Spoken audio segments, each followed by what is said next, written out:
Then thunder strike the god, you know. Thunder striking. Hurricane strike the god. Thunder striking. Striking. I'm a black man, man. I live in Africa. Hello guys, welcome to the Voices GH channel. Welcome to the Voices GH podcast as well. I know it's been a while, but we are back, and today we are bringing you a very nice interview, an exclusive interview with my man here, Kojo Opare Quarantine. He is a Pan-Africanist with some solid views on Pan-Africanism and Africa as well. So hello sir, welcome to the Voices GH channel. You're welcome again. Every time, man. Alright, okay, so you know, or I know you are a Pan-Africanist. Exactly. And also if you don't know, he owns this beautiful edifice or this beautiful place at Adwa in the western region of Ghana. A very nice place as well. And you know, before then I had a very good conversation with him, which he told me a lot of things concerning his views on Pan-Africanism, the African history, the African culture and all that, which intrigued me to have an interview with him to, you know, for you to also know more about his mind and what you think of his views as well. So sir, what actually made you a Pan-African?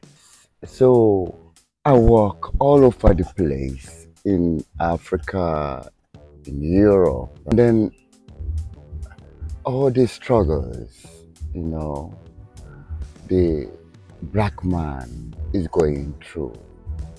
I didn't know it, but I was in South Africa before Nelson Mandela was released from prison. I saw the struggle of black man, and that eventually led me to understanding the concept of Pan-Africanism.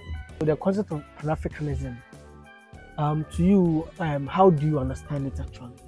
So we have many forts and slave castles all along the Ghana beaches, and the history is so sad, and it's like converting yourself into believing a white image upon which all the struggles and the problems the black man is facing at the moment is about. So what I'm actually trying to say is that the problems of Africa, or we Africans, is about we portraying ourselves to be someone else. Exactly. Or to be like the white man. Exactly. And so I kind of came to realize that it's about liberty, live life. You don't have to struggle. Yeah. You have to live life, because I'm under the sun. I'm a black man. This is my skin color. I don't have to, you know, change myself to be a white man. That's it. Yes. I don't have to, because the White Supremacy came and conquered us. When you check up the Bible, he said the Satan came to invade, conquer, and then destruction. And so it's real. I don't have to think illusionary. It's real. We've seen my culture is being invaded upon. And that is the reason why me struggle, and is the reason why me Pan-Africanist. Okay, so talking of culture and struggling, with Africans, do you think we have a culture, and are we living by our culture? No, African has no any culture. African is a name given to us by the oppressor. It's a systematic oppression team. So you can watch about the movie of Kinta Kunti, when he was told that he has to accept the name of Toby, and he insisted on being called Kinta Kunti. You understand? So the whole concept of Africanism Me not talking about the Pan-Africanism then, but we're talking about the Africanism. So when you understand the Africanism thing, you are stupid fool. How, what do you mean by understand the Africanism thing and being a stupid fool? Are you trying to say that the Africanism is a whole ideology by the white man? Exactly. To make the black man exactly. And for example, when you are a Ghanaian, or when you are Ashanti, or when you are any tribe in Africa, you have your real name. You understand? But this man comes and tells you, with Christianity, you are called Peter, Paul, Philomena, Jessica, and all of them. So he's redefining us. You understand? To suit his, needs or whatever it is. So still the slaving is continuing now, and coming to believing in Africa and the African concept, it makes you a slave. You a slave.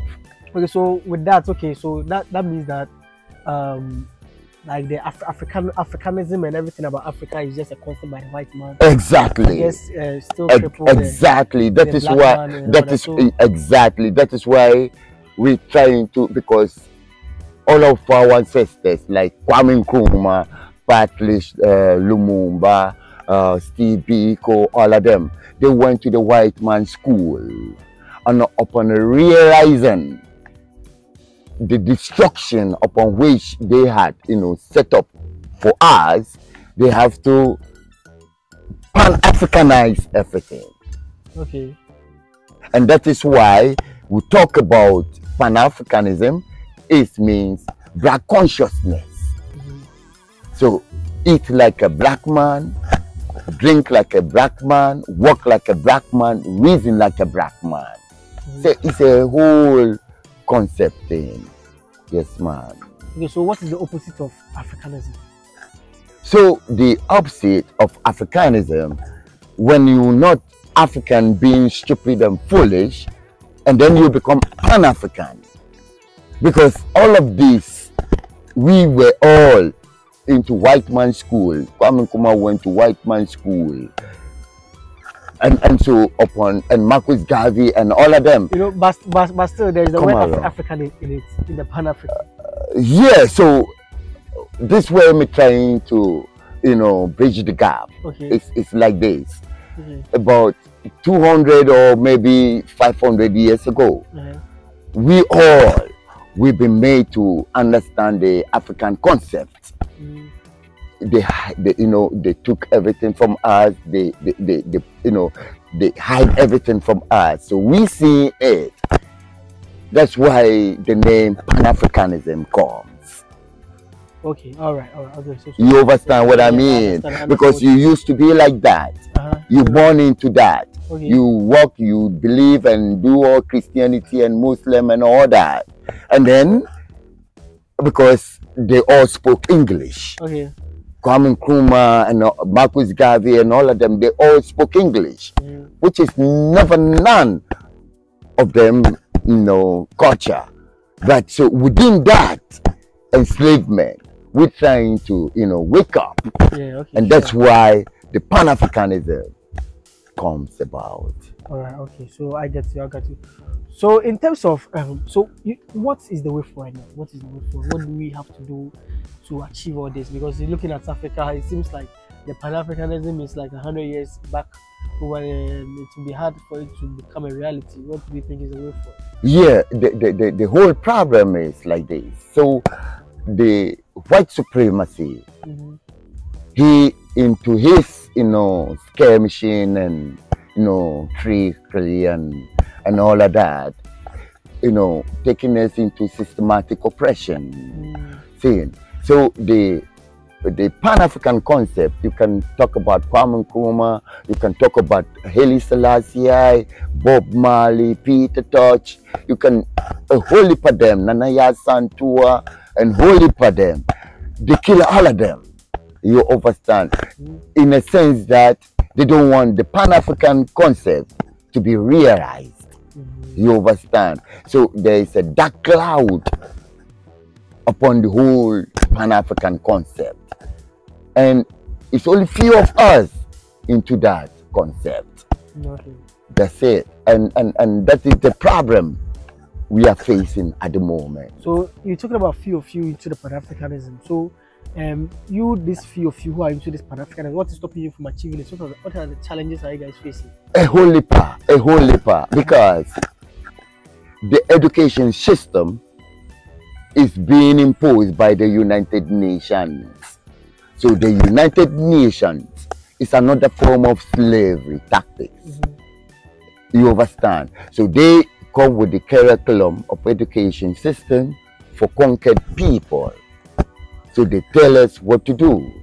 You understand? What to learn. You understand? And so, until this day, you walk around everywhere in the third world countries.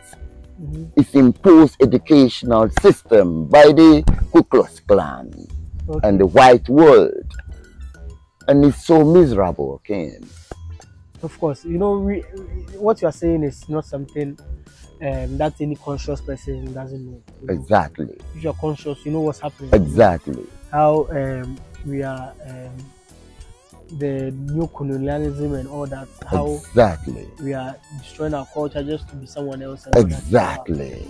Okay. So, what do we have to do now? What do we have to do as Africans? Right now, it's a serious problem. Because you read the Bible, and he said Satan was thrown out of the spheres somewhere in the heavens and came, and his means was to come and destroy God's children. And I can tell you, upon this surface of the planet, the black man is the most,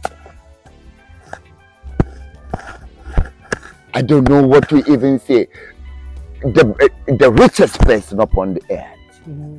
You understand? So all that we're going through is the white man's destruction, just to forbid us into our position that the Creator has given unto us. So the solution now, I don't even have to talk about it because it's real. How can you wake up in the morning and you send your children to school? They call it so school. You're going to learn English. And even to that, I don't even have to talk about the very castles and forts and slave dungeons we have over here. And many movies like Kinta Kunte are proving to this factual thing we're talking about. You know, assimilating white man mentality. It's our problem. And for how long we can stand and you know, assimilate this nonsense that disqualify us as being black man? I don't know. I most of the time wonder, because look at now, I'm speaking English with you, which is an abomination. Ken, it's an abomination. If the Creator, like we all believe that he is a God, and so he made black man, he made Chinese man, he made Caucasian or European man. They have their culture. Chinese man got his culture. Black man also have to get his culture. Of course, yeah. So why now this problem all around? I walk through the town, I walk through Accra, I see the integration into white concept of believing and identifying themselves as being a white man. This is for me, it's nonsense. As you said, there's no solution, because you know there's a solution though, but it is not easy to, you know. Yeah, the solution is there. It's been all this time since history. Yeah. We had freedom fighters fighting Nanaya Asantua, Kofu Anochi, until Kwame Nkrumah and Steve Biko and name it and name it Samori, and they talk about it. But the majority of the people are so inclined to the Western belief. You understand? And this makes it so hardened for the solution to be realized. Christianity is going on each and every day. Muslim or Islam is going on each and every day. So how can the solution be realized there? We don't think about our past, our present, and our future. What took place? Why we are here now? And from here, where are we going? We never even thought about. But the Rasta man knows it. The conscious people among the black race knows it. But we are very few. We face police brutalities, we're lynching, we're killing, and many others, man. You know, it's so much sudden. If you should be in my shoes as a conscious person. Because I remember when my mother was alive, she told me, hey, you have to accept God in all of your life. I didn't know that. It wasn't about Christianity until I realized it was about Rastafari, being a black man. But them people, they don't even want to. How can you tell me it's black when it is white? Why? If this is nonsense, I should be black and proud. Of course, yeah, right. Why are you telling me have to, be white? If the so-called God, I don't believe in that God though. And I don't even know that God. But if he is reasonable, creating me as a black man, me have to have a purpose. And if my purpose is to be a white man, then tender strike the God, Tender striking, hurricane strike the God. Tender striking, striking. I'm a black man, man. I live in Africa, them so-called Africa. I have my culture. Why me intermarriage with a different culture and makes me a problematic dealing with school? Look at the school fees we are paying each day for our kids, and the kids are not ours anymore. Somebody controlling our kids. Yeah, right. Look at the way we are suffering as a black man. Yes, man, wholly pertains to talk about, but yes, man, I think we shut it down here. Okay, so there you have it. So I think we come to the end of a very nice conscious conversation. So as we leaving you, subscribe to the channel, like the video, and share it as well. As we bring you more, just encourage us to be doing this kind of content for you. See you next time.